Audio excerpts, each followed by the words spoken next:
Assalamualaikum warahmatullahi wabarakatuh. Bismillahirrahmanirrahim.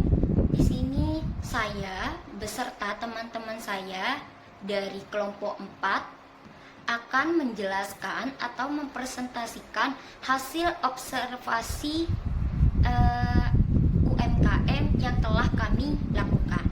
Nah, di sini kelompok 4 memilih UMKM yang bernama Warung Pak Sami.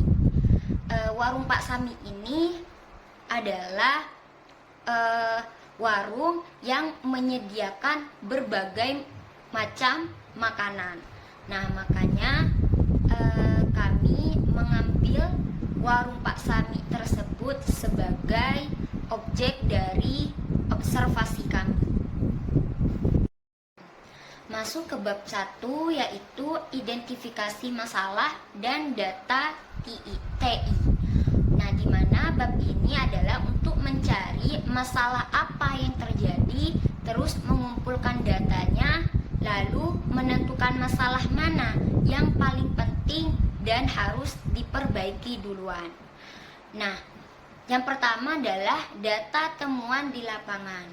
Dari hasil survei dan pengamatan secara langsung yang telah kami lakukan pada Warung Pak Sami, total ada 54 keluhan, di mana 54 keluhan tersebut dikelompokkan menjadi 4 jenis.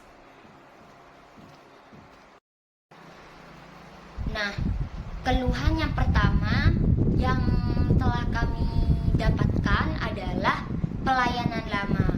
Nah, di sini pelayanan lama ini orang yang mengeluh ditemukan berjumlah 18 orang. Nah, dan persentasenya adalah 33,3%. Nah, ini menunjukkan pelayanan lama ini adalah keluhan yang terbesar. Terus yang kedua, masalahnya adalah sambal kurang segar, di mana jumlah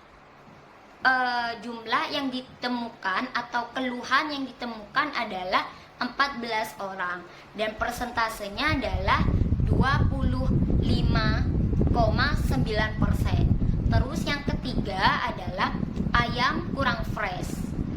Keluhannya yang ditemukan ada 12 orang dan persentasenya adalah 22,2%. Terus yang terakhir adalah penampilan makanan yang kurang menarik, yaitu seperti lauknya itu seperti tahu dan tempe terlihat gosong, dan jumlah keluhan yang telah ditemukan adalah 10 orang dan persentasenya adalah 18,5%. Yang kedua adalah diagram Pareto. Diagram ini adalah alat bantu untuk melihat data dengan mata kepala sendiri. Dan di sini kita sudah tampilkan diagram Pareto, di mana batang yang berwarna oranye ini adalah tinggi batangnya yang menunjukkan berapa banyak orang yang komplain. Kita lihat pada batangnya adalah di posisi pelayanan lama yang paling tinggi, artinya paling banyak masalahnya. Terus ada garis kuning atau kumulatif. Ini adalah garis ini naik terus dari kiri ke kanan. Nah, fungsinya untuk menjumlahkan persentase masalah satu per satu. Seperti pelayanan lama adalah 33,3% plus sambal kurang segar ada di 25,9%, totalnya 59,2%.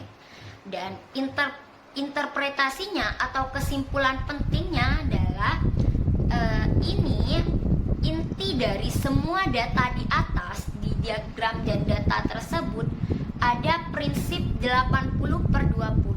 Dalam dunia bisnis biasanya dikatakan bahwa 80% masalah disebabkan oleh hanya 20% penyebab. Dari data ini, masalah pelayanan lama plus sambal kurang segar plus kurang fresh, totalnya adalah 81,4%. Artinya hanya 3 masalah ini yang menyebabkan hampir seluruh penurunan kualitas pelayanan dan produk. Nah, sekian dari saya.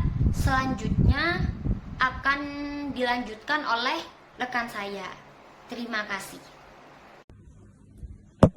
Assalamualaikum warahmatullahi wabarakatuh. Perkenalkan, nama saya Noval Arisandi dari kelas A MBS. Saya akan menjelaskan tentang analisis penyebab masalah, yang mana hasil observasi saya kemarin di warungnya Pak Sami itu analisis masalahnya itu cukup ada ya, yaitu dari segi sambal kurang segar, terus ayamnya juga kurang fresh, dan juga lambat dari segi pelayanan.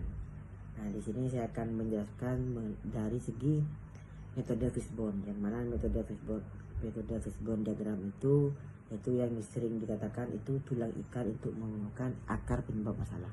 Nah, yang pertama itu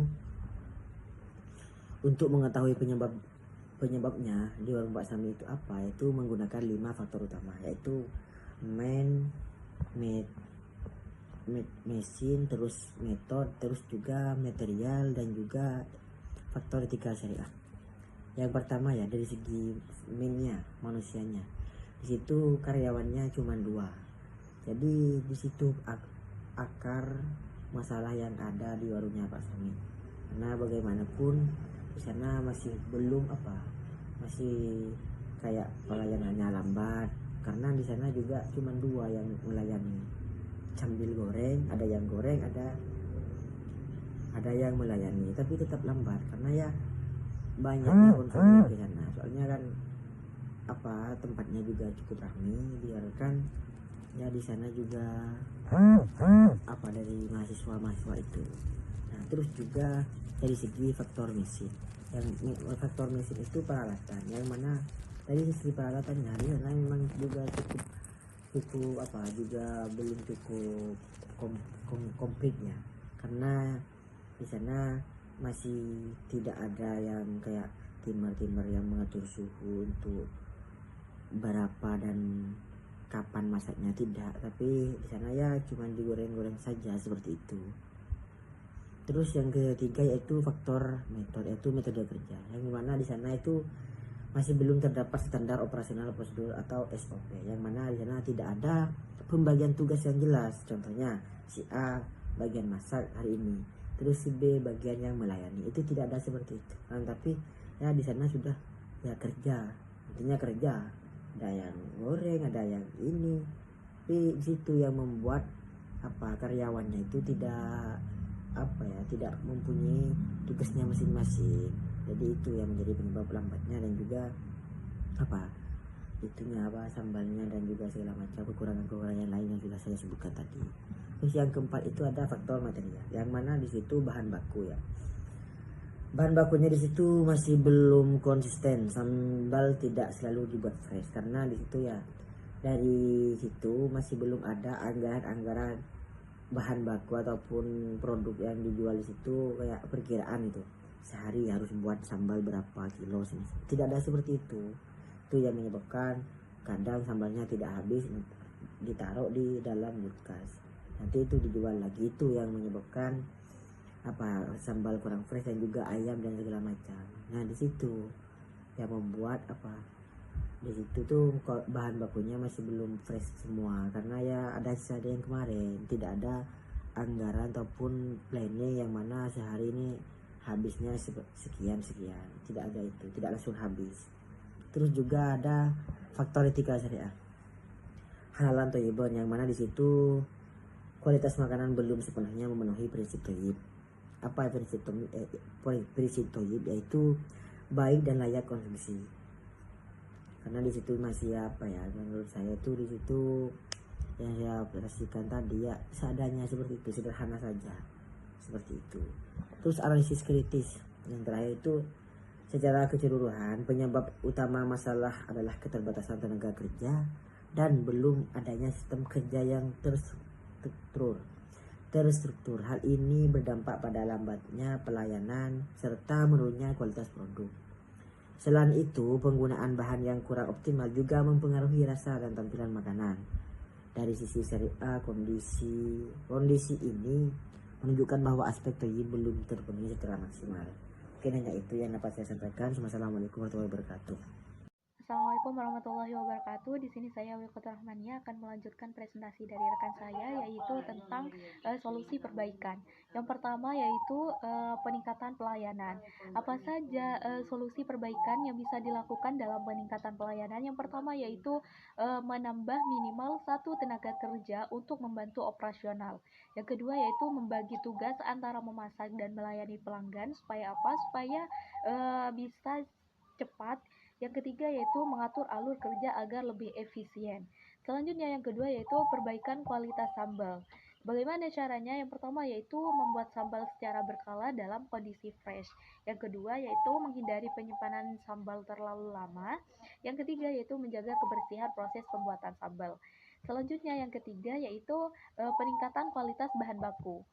Bagaimana? Yang pertama yaitu memilih ayam agar berkualitas, memilih ayam yang lebih segar dan berkualitas. Yang kedua yaitu memperhatikan cara penyimpanan bahan bakunya.